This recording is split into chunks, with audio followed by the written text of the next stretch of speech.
Guys, so sorry I couldn't be there again today. Um, so like I said, I'll be making a recording for today to cover some units, and then on Wednesday I'll make another recording so that you guys can kind of finish out the week with what units are left for Unit 3. And then don't forget to be working on your rough draft, which I'll talk to you about in a little bit. Also, I'm really sorry if you can hear my dogs eating in the background. My mic is a lot more sensitive than I thought. Alright. You can't go back and change the beginning, but you can start where you are and change the ending. C.S. Lewis. So, before I jump into anything, like I said, I want to talk to you guys a little bit about your mapping and controversy essay, because I realize that there might be some misconceptions about what's expected. So I really want to clarify that you're not summarizing an article this time. This assignment should be nothing like your formal research summary. You're literally explaining your controversy and the viewpoints that people have, so like what their stances are and the reasons behind their viewpoints. I think it'll start to make a little more sense when we talk more about what synthesizing is later and how to synthesize. But just because you have 3 sources, remember 2 need to be viewpoint and 1 informational, when you write, you don't want to summarize the articles anymore. I want you to think of it as like a viewpoint Venn diagram, where you literally want to compare and contrast the different arguments. And so you can say things like, the question behind the plastic straw controversy is, for example, will getting rid of plastic straws save the oceans? And then you build your Venn diagram by saying, some people believe that it will, some people believe that it won't, some people believe that it will because, and you give me their reason, and then you talk about their reasoning, and then you say some people believe that it won't because, and then you discuss their reasoning. So yeah, it'll start to make a little bit more sense later, but definitely be working on that. And so as you're working on a rough draft, that's what you want to aim for. Don't worry about your essays being perfect this time around. This is the first time we're writing an essay like this, so the college graders aren't expecting perfection. Also, you submit this assignment to the college course twice. Once on the 4th, that's your first write, and then you're going to get your college grade, and then you have to resubmit it based off of that college grade. So you're revising it. So here, I want to show you guys the syllabus so you can kind of see what it is that I'm talking about when I say you're going to submit the mapping a controversy essay once and then rewrite it and submit it again. So here's our syllabus.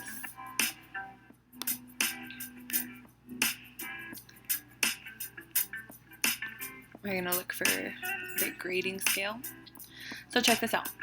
Here's your mapping a controversy with peer review. This is the first one that you're submitting on the 4th. This is only worth 14% of your grade. It's super low risk. So what's going to happen is you'll submit this on the 4th, and then your college graders will grade it, and you will get your grade back on October 16th, so about a week later. And then what you do is we work together and we revise it. You sit down and you conference with me based off of whatever feedback that your college grader gave you. And then, if you look here, that second submission that we're going to be doing later in October is actually worth 15% more. It's worth 25% of your grade. So, like I said, don't worry too much about this one being perfect, because this one is only worth 14%. The goal really is to get it written.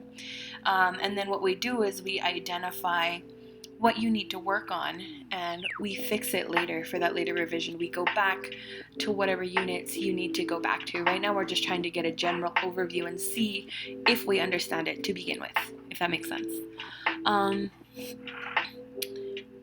So have you guys already started your rough drafts yet? I'm kind of willing to bet you're probably thinking, no, I haven't. But in reality, if you remember, you already have. We have your thesis from when you completed 3.1.1. So when we did, give me 1 second. When you did this activity, you posted in this discussion board, you guys all already have your thesis statement, right? So your paper, you've already started it. whether you think so or not. You've got something. You're not starting with nothing. So you can most definitely use the thesis statement that you created here in your paper. So with that out of the way, make sure you're working on your rough drafts ASAP, because don't forget, your rough drafts are going to be due on September 30th. I'm going to be emailing you guys on Friday, letting you know who your peer review partner is and how to email me and your peer review partner with your rough draft. For your rough draft, it doesn't have to be a full, complete 4 pages, but it definitely needs to be at least halfway and be 2 pages. So please don't forget about that. Okay, so before I get started, I want to let you know I'm covering 2 separate units in this video, 3.1.2 Writing Introductory Paragraphs and 3.2.2 Synthesizing by Focusing on Viewpoints. So if you don't finish this in class today, please finish it for homework by Wednesday. Remember we had that talk where this week we're not going to have class a lot, so we're going to have to be doing a lot of work on our own. So I'm really expecting that of you guys this week. But if you need help, I know I'm not here today, but I will be there I will be there Tuesday, Wednesday, and Thursday. So you can come by at lunch for help on Tuesday or Thursday, or after, oh no, there's no school Wednesday. On Wednesday, if you need help, come see me at parent-teacher conferences and we can talk there, because let's be honest, we know I'm probably not going to get that many parents, but please bring your parents anyway, and then either way you can still ask me your questions at parent-teacher conference. Like, don't be afraid to come up and ask me for help. Okay. So let's go ahead and shift and start talking about your introductions. So for that, we're going to be going to module 3.1.2. So if you can also go ahead and go to module 3.1.2, Writing Introductory Paragraphs. Go ahead and pause the video and press play when you're ready and when you're at the module.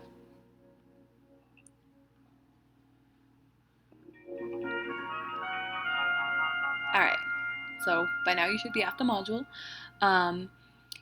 So are you ready to take notes? Because if you're not, make sure you get out some paper. If you aren't ready to take notes, go ahead and pause one more time, take out your notebook or something to write with, and get ready to take some notes, and then press play when you're ready for notes.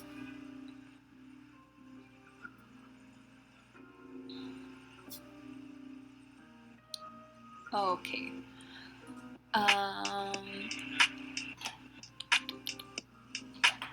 Okay, sorry. So we know our introductions need a thesis statement, but let's talk about what else is going to go into your introduction. So if you read over the weekend, you know that there are 3 things that go into your introduction. So first, number 1, you want to consider what your audience will expect, what they know, and how they feel about the subject. If you look back at your mapping a controversy assignment, so give me 1 second, I'll pull it up so I can show you. But if you look back at that assignment, there's already an audience description in there, so we're not going in blind. We know what our audience expects of us. We just have to go back and review it. So that can be found right here. So I'm going to look for the audience description. Let's see.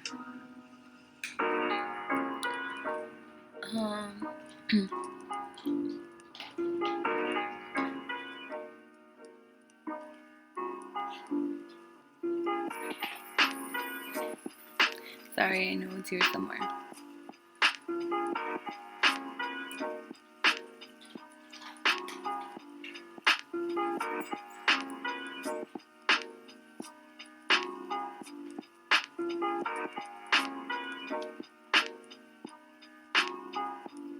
Okay, just kidding. I don't see it, but I do remember we had a discussion where your audience is interested, but they don't know much. So what it means by they're interested and they don't know much, it means that they're going to be sympathetic towards whatever you're saying, meaning they're going to be willing to listen. But they, like I said, they're really uninformed, so you're going to need to be giving them a lot of information. So right here, if you see, it says, since you're writing to a curious but ignorant audience, you can safely assume they want to know more about the controversy. So keep that in mind as you're writing. The second piece of advice about writing your introduction is you want to write an introduction longer than one paragraph. You guys are really used to 2-sentence introductions right now from the EOC, the SAR. You're used to having that hook and that thesis and maybe one extra sentence, but that's not going to cut it anymore, because you can get everything into maybe a short paragraph. But if you noticed, when we evaluated a student's introduction last time, that introduction was like a little over a page. And when it's longer than that, you can put in more information. And if you remember, your audience is ignorant, meaning they're uninformed. So they're going to need more information rather than less. You literally want to spell everything out for them about your controversy. You want to define any major terms. You want to let them know who the stakeholders are. And you definitely have to be introducing them to whatever sides or arguments exist within your controversy. And then lastly, you want to make sure you go back and revise your introduction after you've written your full draft. And the reason that you want to do this is because as you're writing, when you get to the end of that paper, you might find out that somewhere along the lines your paper shifted, and now your introduction no longer is introducing your paper correctly. So maybe you added in some information that you hadn't originally planned on addressing, or maybe you took out information that you had originally planned on addressing. So when you go back and revise your introduction later, you want to start thinking, what do I need to add? What do I need to cut? Or do I need to completely rewrite this because my paper went in a direction that I didn't think it would? And it's okay to go back and revise your introduction. Okay. So now that we know what your introductions should look like, we're going to be going through these 3 activities in the assignment. We're going to be starting with this one. What kind of introduction are you writing? So first, before we even get there, if you feel you need to go back and pause and retake a little more notes, go ahead and do that. If not, then we can move on. We're going to go ahead and go into the class activity. What kind of introduction are you writing? So you're going to go ahead and click this link. So go ahead and pause the video and press play once you're at this discussion post.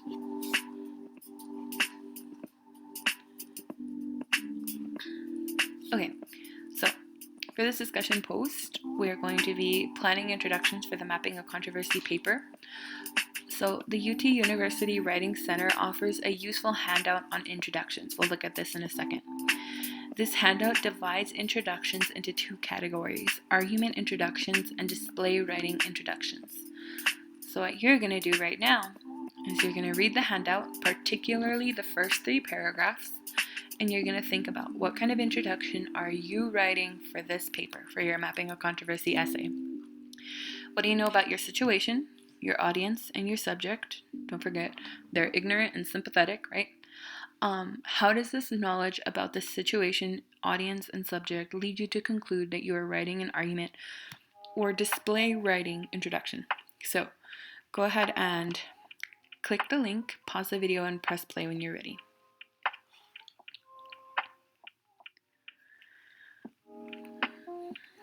All right, so you should be on a paper that looks like this. If it's not opening for some of you, I know for some people who are using the computers in 4th period, this didn't want to load for whatever reason. It will load on your laptops, but if it doesn't, you can go ahead and share with somebody and read alongside them.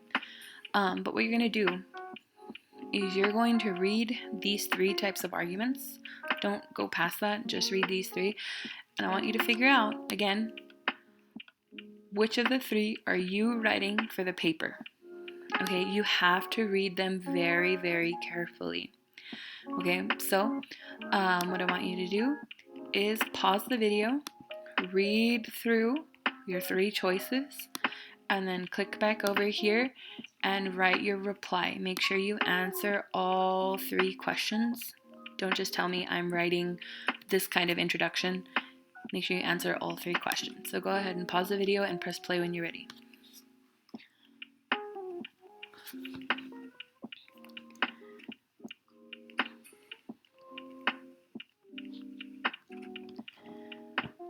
Okay, so if you're pressing play, you should have already posted. So we're going to go ahead and review which type of introduction you are writing. So if you notice, 2 out of the 3 of these say argumentative. In other words, these type of introductions are used in persuasive writing when you're trying to get someone to agree with you about a topic. But for our mapping a controversy essay, if you remember, we're not trying to persuade anybody about anything. We're only trying to inform them about the available opinions and the information available so that they can become more informed. So if you notice in the display writing, it's targeted towards an audience who is eager to hear what you have learned and has a limited amount of time. Right? So that describes our audience perfectly. They're eager to know more. They're sympathetic because they're going to listen to you. Okay?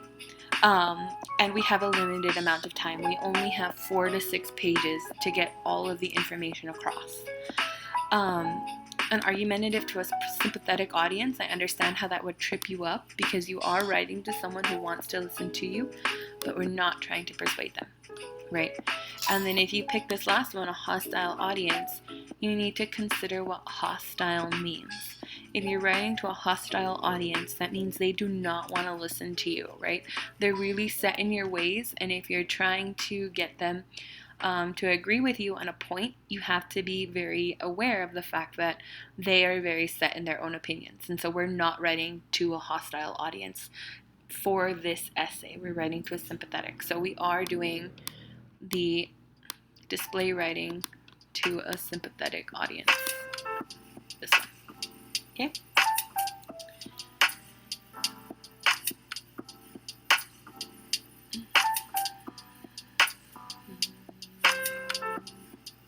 Okay, let's go ahead and go back to 3.1.2. You can go ahead and close this, or you can download it if you need it. So I'm going to go back to the module. Alright, so we are going to give myself a second to figure out where I am. Alright, also go ahead and pause the video to get to 3.1.2. I'm sorry. I'm going to try to get better at that.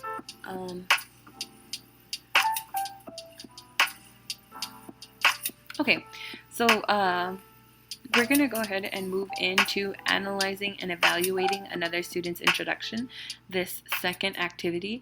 So you're going to need 2 things. You're going to need the student's first submission, and then you're going to need the evaluating a student's introduction Microsoft Word version. Make sure you download the Word version because it's the one that's going to let you type in it. See, I can click here. I can type some notes if I need to. So you need this, and put it to the side there, and you need the student's sample. Remember when you click into the Word version, up top, a lot of you are going to get a little yellow bar right here that says Enable Editing. Make sure you click Enable Editing.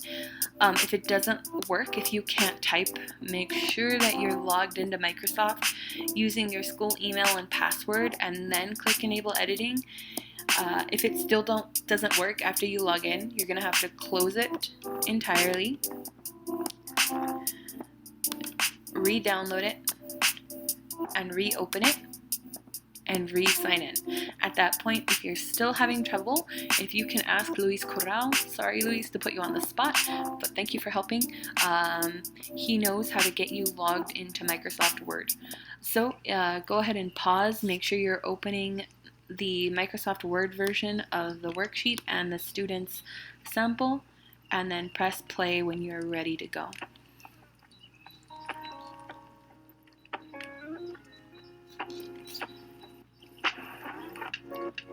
Okay, so the first thing we want to do is we want to read the introduction. Now, I know you've already read the introduction when we were talking about thesis statements, but you need to reread it again because it's been about a week since we looked at it. So go ahead and pause, read through the introduction, stop right here. Don't go any further than this spot.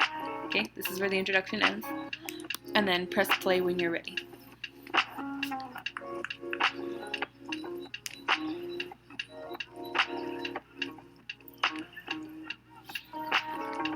Okay, so now that you've reread the introduction, let's go ahead and take a look at your evaluation worksheet. And I'm going to be walking you through this one step at a time. So it says, read the introductory paragraph and sample student-authored mapping a controversy essay linked on Unit 3.1.2. You should have already done. So let's go ahead and get started with number 1. Where does the introduction provide the historical information about this debate? Copy at least one sentence that provides historical information below. So what you're going to do is go back over here, try to locate any historical information in the introduction, and copy paste it over. Go ahead and pause and press play when you think you found the historical information. Now if you think there's none, you can go ahead and write in here, no historical information present. So go ahead and pause and press play when you're ready. Okay, so if you copy pasted, in recent years, news reports often feature stories in which people of color claim that they were unfairly targeted by a police officer because of their race, while law enforcement officers claim they were following proper police protocol. You're right? It's trying to establish some history here. Sorry, excuse my dog. They're trying to establish historical context here by saying in recent years. Shh. So we know it's happening in the past. Oh, sorry, my boyfriend is moving change around and my dogs hear it. However, this isn't as specific as it could get, right? This is really vague. We don't know what recent years is to this person. We don't know if this is in like 2017, did this happen in 2010? Like, what is recent years? So a way that they could have improved this is by giving me a specific example and maybe saying, giving me an actual example of a current news report that featured that features stories on people of color. You're making her bark with your change. Sorry.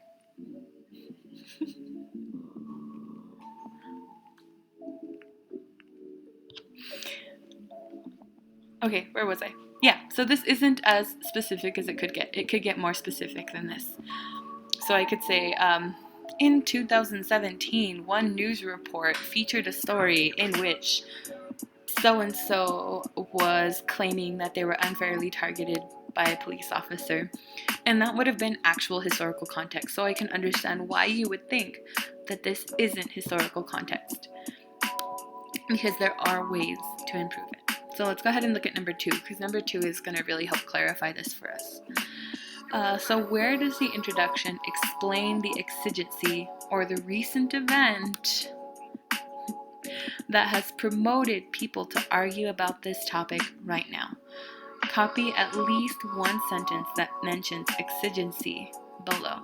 So remember, exigency is the current event that sets up the context for this controversy.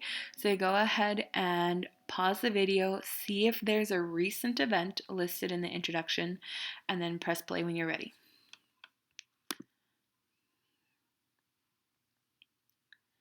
All right, so based on our discussion of number 1, you probably know there is no exigency in this body paragraph, in this introduction paragraph, so I would write no exigency / current event present, because like I said, there is no in 2018 this news report, and it doesn't tell me about any specific story.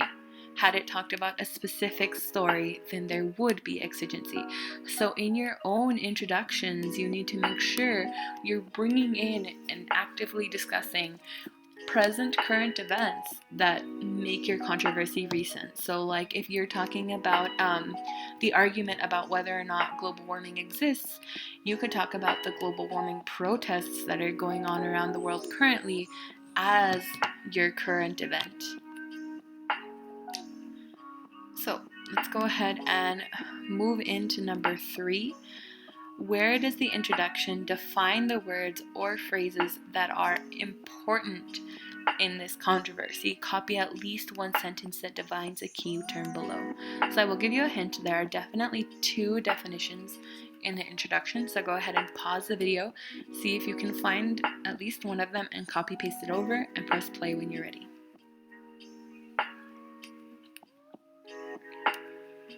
Okay. So I'm going to copy paste over the definitions and I want you to see, do your definitions match mine? So the first one I believe is this right here.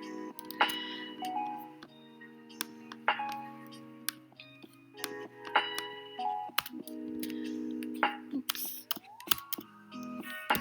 So I think the first definition is stop and frisk is a tactic used by law enforcement to help reduce crime in cities, consisting of stopping someone who looks suspicious according to police protocol, asking for identification to check for warrants, and then searching the person for any contraband. What's being defined here is stop and frisk. When they say stop and frisk is, we can tell that this is a definition, right? And then the second one that hopefully you found is racial profiling can be defined as the act or practice of regarding particular people as more likely to commit crimes because of their appearance, race, etc. So our keyword here is can be defined as. It clues us in automatically that this is a definition, right? What is being defined is racial profiling. Okay, so after that there were only those 2 definitions present in here.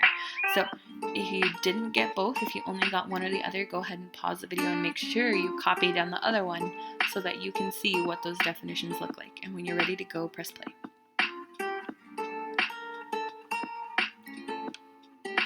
Okay, we're gonna go ahead and skip 4 and 5 because we already know where these are. We kind of already talked about them last time. We talked about the mention of stakeholders right here when we got a little confused about them presenting the viewpoints because some people had originally thought when they mentioned the stakeholders they were mentioning the viewpoints, but that's not the case. Remember, so what you're going to want to do in your own introduction is tell me the viewpoints. Here are the viewpoints, as well as telling me who the stakeholders are. So there's like a whole discussion right here of stakeholders. So if you want to go ahead and copy that over for your own notes, but I'm not going to make you do that on your own because we have already talked about it. Make sure to delete the Howard 2, that's the page number. So we know who the stakeholders are, and we're definitely going to skip number 5 because we already found the main question last time when we were talking about thesis statements. So if you don't remember where that was, go back and go look at the thesis statements in 3.1.1 to find that. And then you don't have to do this part because the student rewrote their essay for the second time, and that's what this is based off of. But if you do want to reread the student's rewritten introduction, you can find it right here. Second submission for the Mapping of Controversy paper.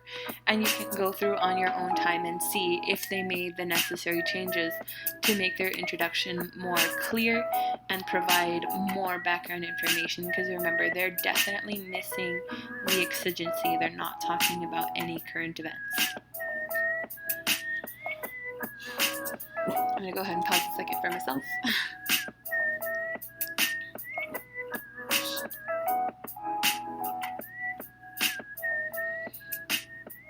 Alright, so go ahead and go back to module 3.1.2 one more time. If you closed it, go ahead and pause the video and reopen it and press play when you're ready. But what we're going to be doing is this last assignment right here. And what you're going to be doing in this assignment is you're going to be creating your own introductory paragraph. Let me go ahead and go into student view so that my end looks like your end, and you'll be able to see the submit button and everything.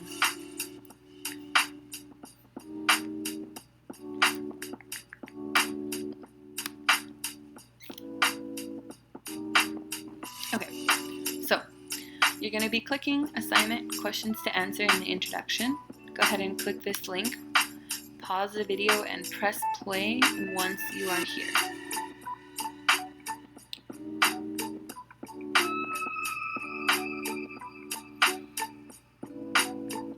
Okay, so for this, I'm going to go ahead and read you the instructions. It says, to get you started with your introductory paragraphs, we suggest completing and discussing the Writing Introductory Paragraphs worksheet. After completing and uploading the worksheet, trade introductions with a classmate and evaluate each other's work. You do not have to do this part. Don't do this. I only want you to complete your own. Okay? So you're not evaluating someone else's. You're only going to write and submit your own introduction. Okay? So I'm going to go ahead and download this so you can see what it looks like. I'm willing to bet it's nearing the end of class right now. So if you do start working on this on the computer, make sure you save it and email it to yourself so that when you're at home on your own laptop, you have your work saved. You're not starting from scratch. But here is the paper that you're going to be filling out. It says, go ahead and pause the video, download this, and open it and press play when you're ready to go ahead and read through the instructions with me. Okay, for the Mapping a Controversy paper, you can expect that your audience will need to know 4 main things before reading your summaries and synthesis of particular viewpoints in the controversy. To start writing your introductory paragraph or paragraphs, write a couple of sentences to answer the following questions. So, you have questions for what is the history? Don't just answer the bold question. Make sure you're reading and trying to answer every question present. Because remember, the more information, the better. Also, a good cheat to reaching the full 4 pages is making sure you're giving a really thorough introduction, right? Because that will give you 1 page in itself. So make sure you're answering all the questions. So you're going to look at what is the history, what is the exigency, what are the important terms, who are the stakeholders, what is the main question, and then here's the last part. So definitely answer all 5 questions, and then this says, after answering these questions, use your background sources to fill in information that you learned yourself. Don't forget to cite the sources. Copy your answers into a single paragraph and connect these sentences together using transitions that tell your reader that you're moving on to a new part of the introduction. If your paragraphs get really long, more than you can fit on this page, break it up into a couple or a few paragraphs. Start a new paragraph when starting new topics. Once you're finished, you should have a suitable first draft of your introductory paragraph, and you should be ready to start writing the body paragraphs of your essay. So basically all you're doing here is you're taking the information that you wrote in number 1 through 5 and you're revising them to make a cohesive introduction. If you find that it's a really, really long introduction, that's what it talks about when it says breaking it up into paragraphs. So if you find that you write a lot of information for each of these, then you can think of turning each one of these into its own paragraph. If it's only a couple sentences, maybe like your stakeholders and your question are really short, you can combine those into their own paragraph. But each of these need to be there for it to be a complete introduction. When you're done, you will go ahead and submit the assignment. I will change the due date. This was the due date for A day, so let me go ahead and do that real quick so that you can see what your due date's going to be. I'm going to be giving you guys until Wednesday evening to go ahead and complete this. So let me go ahead and change this to Wednesday. So it's going to be due at Wednesday at 11:59, and it'll be open until 1 a.m. So it's due at midnight, but I'll leave it open until 1 a.m. Due on Wednesday. Okay, so it's Monday, so that means you have about 3 days to work on this. It's a fairly short assignment. Oops, that's not for you. I closed it. It's a fairly short assignment, so it shouldn't take you that long. But the whole purpose of this is to start doing your research, to start building that introduction. So go ahead and pause the video, work on your introduction. Once you've submitted your assignment, then you can go ahead and press play, and I'm going to move on into the next module.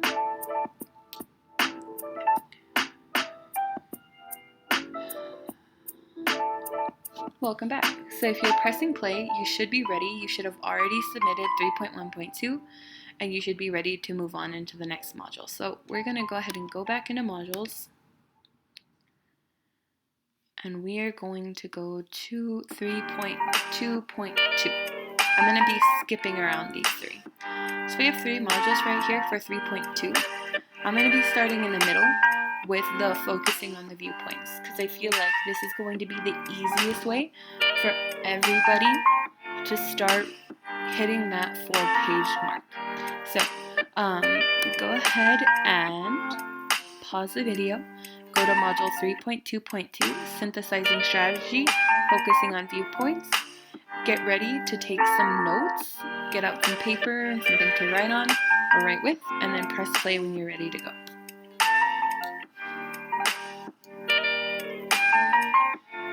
Okay, so I want to talk to you about how to draw connections between concepts in your mapping a controversy essay. This strategy of mapping out the connections is called synthesizing. To synthesize something means to make connections between different ideas to make them into one coherent discussion, rather than leaving them as separate ideas. So for the mapping a controversy essay, there are 3 ways you can do this. There are 3 ways you can synthesize. You can look at the stakeholders, you can look at the viewpoints, or you could look at the questions. So like I said, today we're going to be talking about synthesizing the viewpoints. And the way you want to do this is you want to be talking about the way that the viewpoints agree with each other and where they disagree with each other. So on a basic level, you are comparing and contrasting the different viewpoints that exist within your controversy. So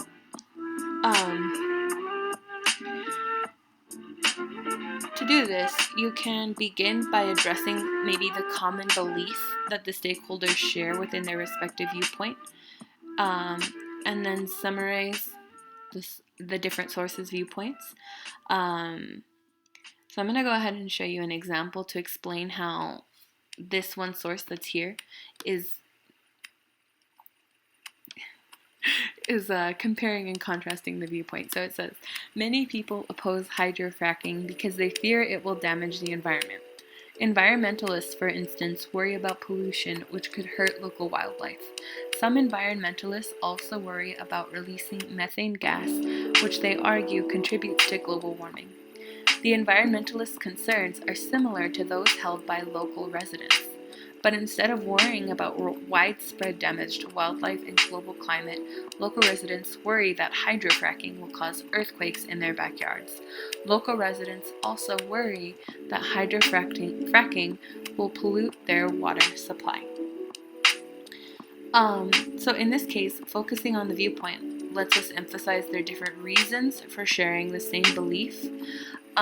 So the belief, if you look up here, the belief that these stakeholders share is that hydrofracking will damage the environment. If you notice, I think we have 2 stakeholders. We have environmentalists as one stakeholder, and then we have the local residents as the other stakeholder.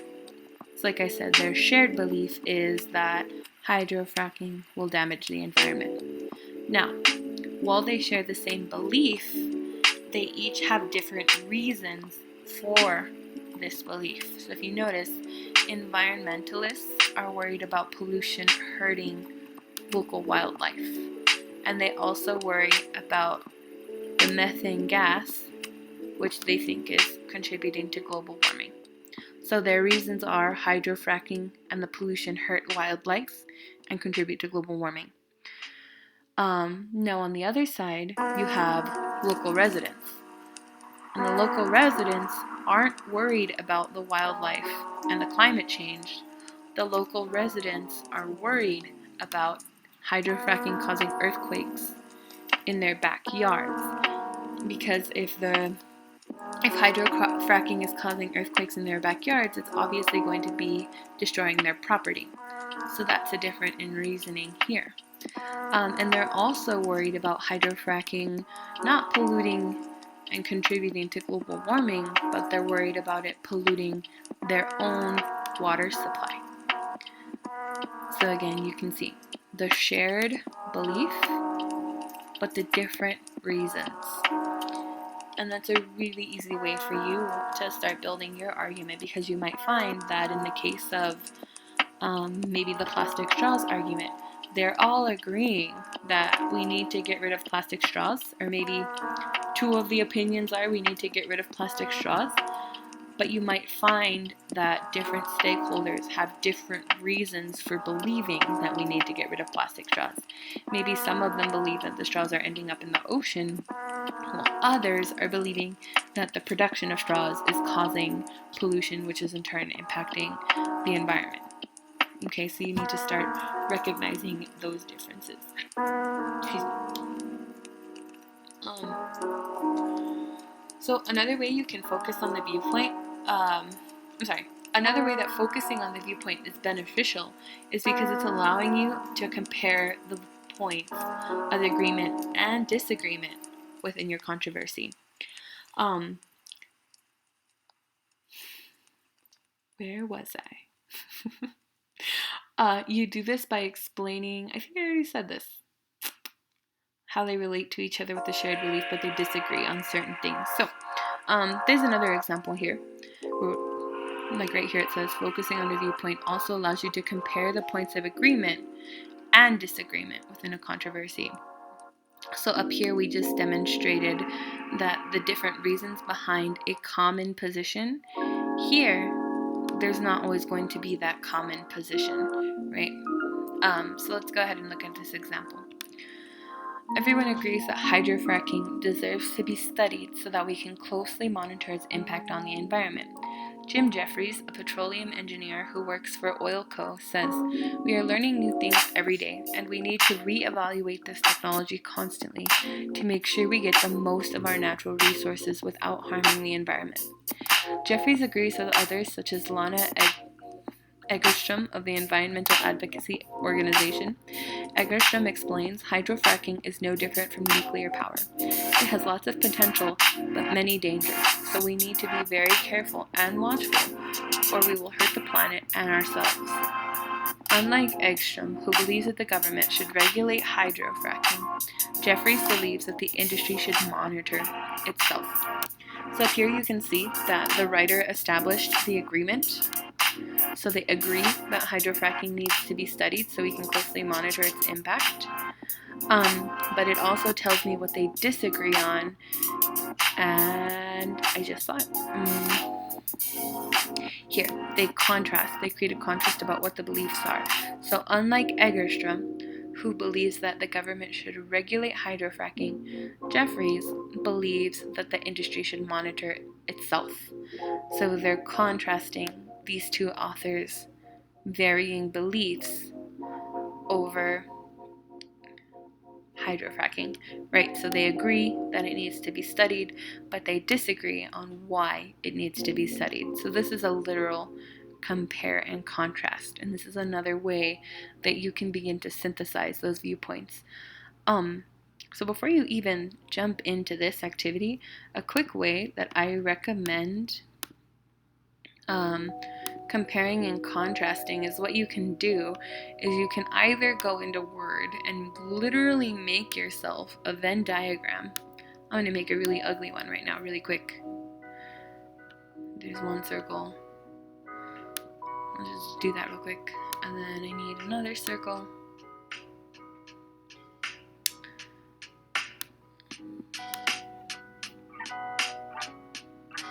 So there are my ugly circles. I need to make it see-through. No fill. Also on this one, no fill. So right here, if I were doing this one, on this side, maybe I would have Egerstrom, and on this side, I would have Jeffries. So within these respective boxes, I could list their specific viewpoints, and in the middle, I would create a list of things that they agree on. So the things in the middle would end up being the things that they agree on, and the things that are in their own boxes are what they disagree on. Their beliefs that are specific to Egerstrom or Jeffries. So you would want to do that on your own controversy. So if you're doing straws, you could do plastic straws to save the environment, plastic straws to stop pollution, list out their points and see if there's anything that they agree on. I use plastic straws as an example just because it's like the easiest one for me to remember, but make sure you're doing that for your own, okay? So once you've kind of created your own outline, then we're going to go through this class activity. Template body paragraphs that focus on the viewpoints, and it says try to write 2 paragraphs that compare the viewpoints of 2 different sources in your controversy. So this is where you're going to try to figure out the viewpoints of whatever your 2 viewpoint articles are. You can find the template to guide you and a place to show your work and this is where you're going to do your work. So go ahead and click the link to the discussion forum. Go ahead and pause the video and press play when you are here, and I'm going to review the instructions.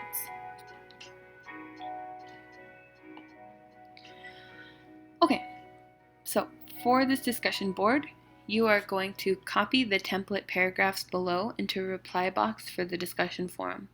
Fill in the blanks using your own sources, then revise your 2 paragraphs to improve the style. So you're literally going to just copy, Control-C, paste.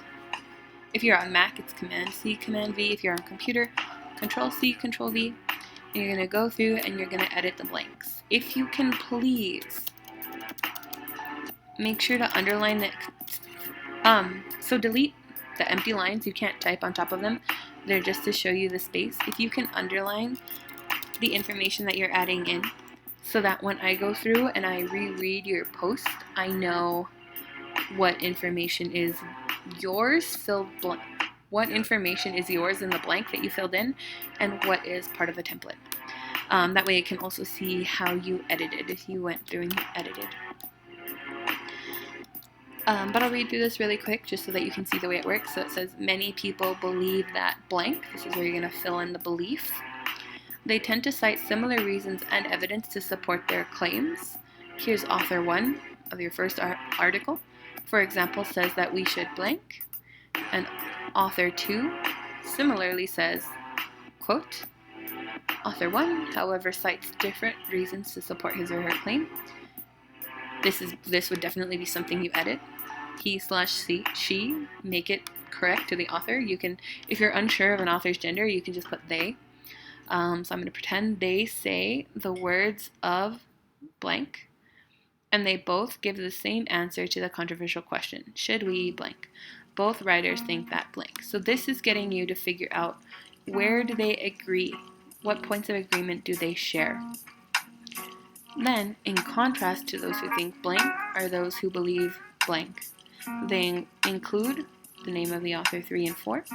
These stakeholders share beliefs and values, so they tend to argue their claims in similar ways. Blank explains that blank, and blank similarly argues blank. They even cite similar evidence as they point to blank. When trying to convince the audience that blank, author blank writes blank. So you can go ahead and edit these, because right now it seems like both get you leaning towards how they agree. But if you did your Venn diagram and you found that they definitely have points of agreement and disagreement, you can go through and edit this and include where they disagree by using a similar sentence stem. You can go through and just recreate the sentence stems, but in the negative. So I could say something like, many people believe that blank. They tend to cite similar reasons and evidence, and I would talk about the similar. And then right here where it says however cites different reasons, I'm sorry, you are contrasting. So I'm sorry if I got a little confusing. But yeah, this one is getting you to compare and contrast, right? It's giving the similar reason, I'm sorry, the similar belief, but the different reasons. And again, it recaps with the points of agreement. This one is literally why they agree. Okay, so try your best. We will be editing these, and then whatever you come up with here, you can again be plugging this into your rough draft, because this is the body of your paper, right? So this is just one aspect of the body of your paper. And then when you're ready to go, you can go ahead and click post reply. This will also be due by Wednesday, so you have about 3 days to complete your introduction assignment and your focusing on the viewpoints assignment. Like I said, if you have any questions, you can always email me. Real quick, if you don't know how to email me, let me show everybody since you're watching this. You just go to your inbox, you click the little compose a new message, you're going to select my course, and right here, I have different options than you. You're only going to have, I think, teachers and students. You're just going to pick me, right? Don't email the whole class something. Make sure you give me a subject. So if your subject is question on viewpoint 2.2, make sure you let me know. And then here's where you compose your message. If you need to attach anything, like maybe something's not uploading for you and you want to send me a screenshot, you do that through here. And when you're ready, you can just click send. Okay, so if you have any questions, feel free to email me or come by at lunch any day this week, or come by on parent-teacher conferences and bug me. Please come bug me if you have questions, because you do need to be submitting those to assignments. Don't forget your rough drafts are due September 30th. You need at least a minimum of 2 pages. And I think that's it. So yeah, if you have questions, email me, come see me, or message me on Remind. I'll be posting the next video on Wednesday where we talk about 3.2.1 and 0.3. So I will hopefully see you guys if you come by to talk to me. If not, enjoy your week, and I'll see you next week.